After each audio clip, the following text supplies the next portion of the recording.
विवाहाच्या वेळी बाळाप्पाने नव्या सासऱ्याला सांगितले, "तू माझे लग्न करशील तर लवकरच मुसरे पाणी पिऊन तू मरशील आणि तुझी माझ्या लग्नाच्या मांडवातूनच अंत्ययात्रा जाईल." लोकांनी त्यांना वेडा समजले.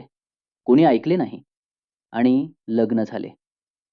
मांडव अजून काढायचा होता तेव्हाच सासरे आजारी पडले आणि बाळाप्पाच्या वाणीप्रमाणे खरोखरच त्यांची अंत्ययात्रा लग्नाच्या मांडवातूनच गेली. हे आहे एका सिद्ध पुरुषाचे त्रिकाल ज्ञान. लग्नानंतर बाळाप्पाने एक विचित्र लीला सुरू केली. ते मृतासारखे पडून राहू लागले. शरीरात जिवंतपणाचे कोणतेही लक्षण नसे. लोक रडू लागत, तिरडी तयार होई आणि तेवढ्यात बाळाप्पा झोपेतून उठावे तसे उठत आणि संपूर्ण ठीक असत. हे दुसरे काही नव्हते. ही होती निर्विकल्प समाधी. दक्षिणेश्वरचे रामकृष्ण परमहंस सुद्धा अशाच समाधीत जात असत. स्वामी विवेकानंदांनाही पहिली समाधी लागली तेव्हा लोकांना वाटले नरेंद्र मरण पावला.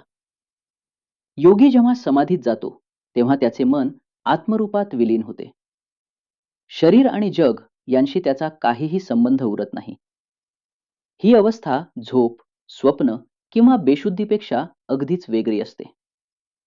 बाळूमामा जन्मसिद्ध योगी होते. मित्रांनो, बाळाप्पाला लोक खुळा म्हणत, वेड्यात काढत, मार देत, दबाव आणत, पण त्यांच्या आत्म्याला कोणतीच बाधा होत नव्हती. एक दिवस त्यांनी स्वतःच सांगितले होते, "मला लोकांच्या घरी पाठवू नका. पुढे मागे बाळू धनगराचे घर राजवाड्यासारखे होईल. ते पाहायला जग येईल." आणि ती भविष्यवाणी खरी ठरली. बाळूमामांच्या चरणी कोटी कोटी प्रणाम. असे आणखी आध्यात्मिक चरित्र ऐकायचे असेल तर आमचे चॅनल सबस्क्राईब करा, घंटा दाबा आणि हा व्हिडिओ आपल्या मित्रांसोबत नक्की शेअर करा. जय बाळूमामा.